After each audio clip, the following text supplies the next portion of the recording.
roughly something on the order of 3 million manufacturing, good-paying jobs have been lost in this country in the last 5 years. And as these manufacturing jobs are lost, not only do they lose their jobs, these people are losing their pensions, they're losing their medical benefits. It's not the way you read in the New York Times and the Wall Street Journal. Everything is not great. It's not that the economy is booming, and I'll show you why they think it's booming in just a minute. But really, even the positioning, the way the New York Times, and it's not just the New York Times, it's the major media, is positioning these pensions. They're being positioned as mistakes, as legacy costs.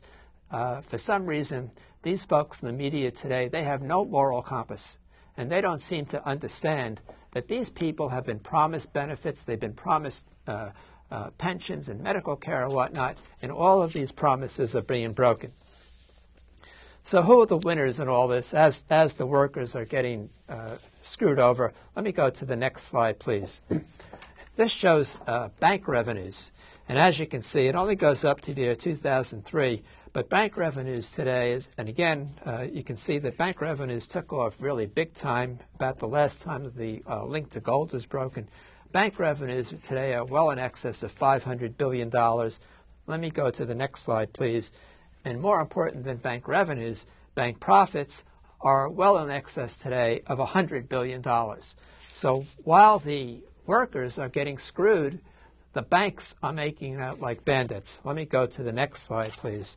Now, this is the most telling slide I have, and I've shown this to you folks before. This shows what's happened in the financial sector. Forget about all these people who are working in factories and car factories and steel mills and whatnot. This shows what happened to the financial sector from 1980 to 2005. That blue line, that is the money supply. And in 1980, the money supply was roughly $2 trillion. The S&P 500, that is the value of the 500 most valuable companies in the S&P 500 index. In 1980, it was roughly $1 trillion. And you can't even see that little line next to it in 1980. That was the financial sector. It was roughly 5% of the S&P 500 market capitalization of about $50 billion. So now you zip ahead to year 2005, and now, right out of nothing, the banks have created roughly $10 trillion without work, and now the market cap of the S&P 500 is now $10 trillion, and the financial sector now is no longer 5% of the S&P 500. It's now roughly 23%. It has grown to $2.3 trillion. Come back to me, please. So while all of these workers are losing their pensions, losing their benefits and whatnot, the financial guys, these guys are buying 40,000-foot houses, 400-foot boats, $150 million planes, and really what it amounts to, in my view, is just institutionalized stealing, and this is going on a worldwide basis, and it's being facilitated through the monetary structure. Let me go the next slide. This comes from the Bureau of Labor Statistics, and it shows the ratio of profits for the financial guys as compared to the manufacturing guys. And again, as you can see, in the really starting around the mid-1980s, this started to take off. Today, it is in obscene amounts. And the leverage, folks, is just out of sight. Let me just go to the next slide. This is data put together by the McKinsey Global Institute.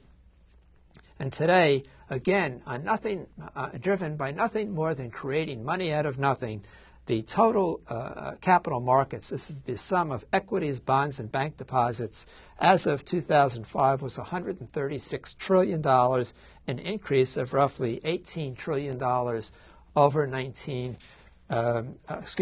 2004. You can come back to me for a second. Now, the people in Wall Street, the Wall Street Journal, the business section of the New York Times, CNN, and whatnot, they talk about this as wealth creation. This is not wealth creation. It's just money creation. It is wealth redistribution, and it's getting redistributed from the people who earned it. The people who worked in the steel mills and the car factories and the textile mills, it's getting redistributed from the people who earned it to the people who create money out of nothing. I mean, how unjust can you get? Let me do that next slide. I'm running towards completion now. I got roughly 4 minutes left. Again, driven by the money creation, the S&P 500 index you can see how much it's grown. Again, totally on money creation. But what's really a threat to us, let me do the next slide, in addition to all of the equities, the banks primarily, this is just from banks, by the way, have today engaged in more than $400 trillion, with a T, $trillion worth of derivative bets. Their balance sheets are protected by you, by ordinary people.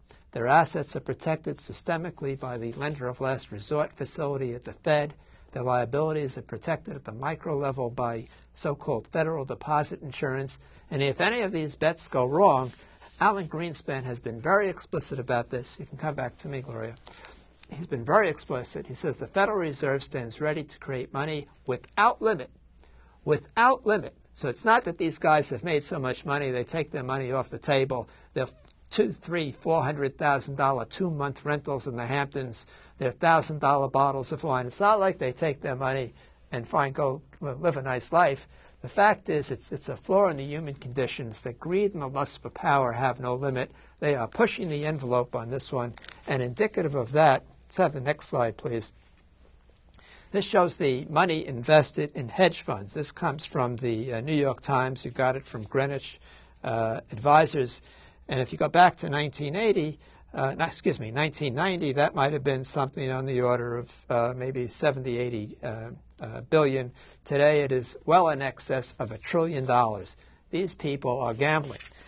And I don't really care for the economists. Let me have the next slide, please. The economists put up this chart. They were talking about perils to the dollar, which is really something that they generally don't do. And they called the dollar the American peso.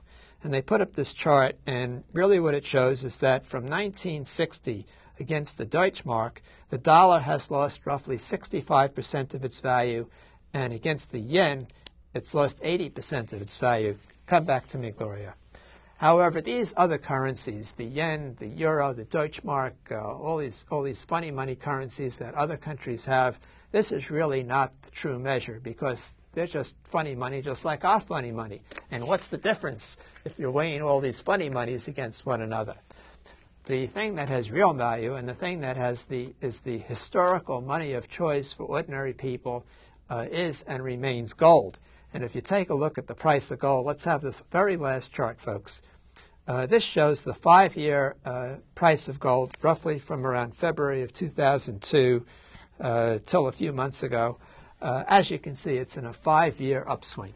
You can come back to me. And really what this is a measure of is really a depreciation of the purchasing power of the money. Now, I started off this program telling you that even though you work for the city or for the state and you think your pension is guaranteed by the state constitution, the state cannot and does not guarantee the purchasing power of the money. And as you can see from all of this, the purchasing power of the money is in real peril. Well, I got about, by my timer, I think about 30 seconds left. I want to take this opportunity again to thank you so very much for taking time to watch the Larry Park Show. This is the Extreme Consumer Activism Show, where we talk about how ordinary people get ripped off by the system. And today I've taken a special note of how ordinary people are losing their pensions, losing their benefits, and I think I've connected the dots in a very understandable way to show you that it stems from the monetary structure. So thank you very much again for listening, and God bless, and please tune in next week. Thank you.